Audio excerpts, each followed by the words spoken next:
All lanes of Highway 610 reopened Friday morning after a vehicle ran over a man's body found on the highway.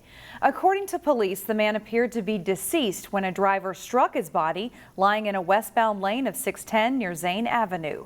This happened around 2:30 a.m. Friday, and it caused police to close westbound 610 for several hours. Authorities have not yet identified the person killed, though the State Patrol said he's a 32-year-old man from Burnsville. The State Patrol says the body was in the center right lane of westbound 610. They continue to investigate how the deceased individual got there. A driver killed in a head-on collision earlier this week has been identified as a woman from Brooklyn Park. The accident happened around 10:30 Tuesday night in the 6500 block of Zane Avenue North. The crash closed all lanes for a significant amount of time. The county medical examiner's office identified the woman as 63-year-old Cynthia Blauert from Brooklyn Park. The other people involved in the accident were sent to area hospitals with non-life-threatening injuries. Robbinsdale-based North Memorial Health says it's seeing a significant surge in hospital visits, and that's in large part due to COVID-19 and the highly contagious Delta variant. The people that are by and large in the hospital are much sicker than we've seen historically all at one time. So I think something certainly in this community has changed, and the logical thing to look at is the virus and how it's changed behaviors. Dr. Kevin Croston with North Memorial Health says delayed care from the start of the pandemic is also contributing to the hospital surge. Croston says both Maple Grove Hospital and North Memorial Health Hospital in Robbinsdale have full ICUs and full medical surgical units. He says every element of its health system is incredibly stressed. The reality is that the staff are exhausted and they're working harder than they ever have. We have staffing shortages that were mentioned earlier that continue to be a very big challenge and have actually reached a critical level. Health officials say there are fewer healthcare workers on the job today than there were last year. And North Memorial Health is now postponing some surgeries to have available capacity. Dr. Croston also says of the patients with COVID-19 in North Memorial ICUs, 100% are unvaccinated. A well-known restaurant in Maple Grove owes nearly $100,000 in rent. This, according to the landlord suing the restaurant's parent company. The Minneapolis-St. Paul Business Journal reports that Buca de Beppo is months behind on rent and owes $97,000. That's according to the lawsuit. Buca de Beppo has 5 Twin Cities locations, and the Maple Grove location remains open. The attorney for the landlord tells the Business Journal that this isn't the restaurant's first delinquency, and he has worked with the company in the past on revising rent payments. On Monday, the Brooklyn Park City Council is expected to approve the timeline for electing a new city council member to fill a vacant seat.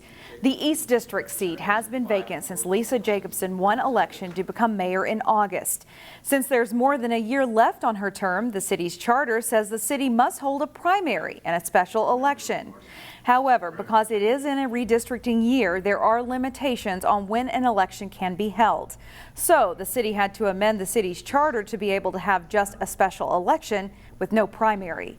The date for the special election is scheduled to be February 8th, with filing opening up on November 30th.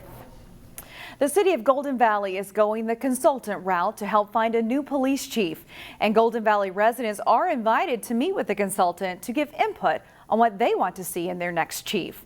The city hired a firm out of El Paso, Texas. It's led by a former police chief in Texas and a retired El Paso police lieutenant.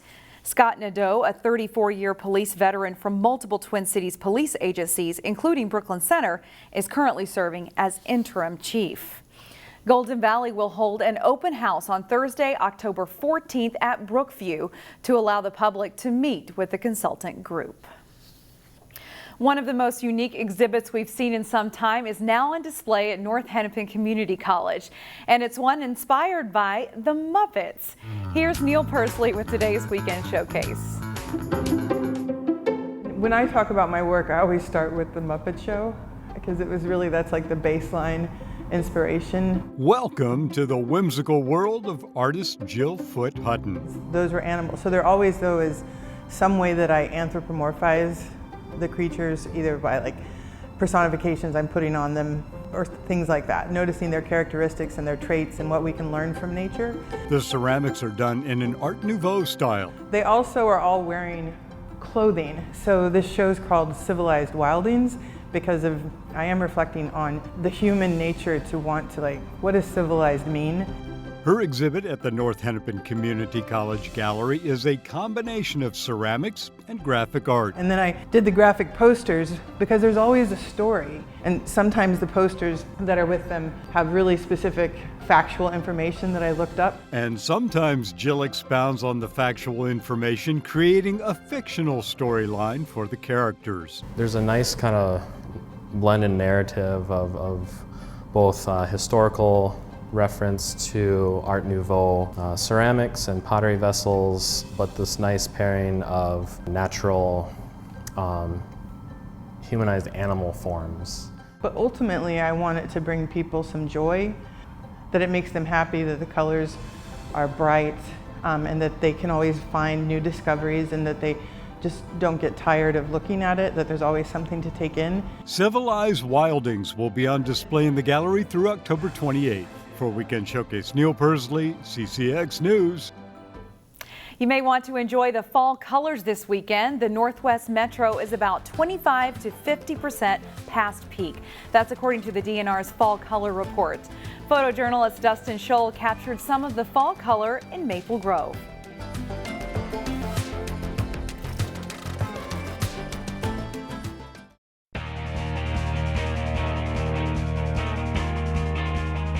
While it is still only early fall, it is already hockey season for several levels of play, including the U.S. Women's National Team, making its home in Minnesota this fall. It's the first step toward making the Olympic women's hockey team. Training is underway at the Super Rink in Blaine for the U.S. Women's National Team.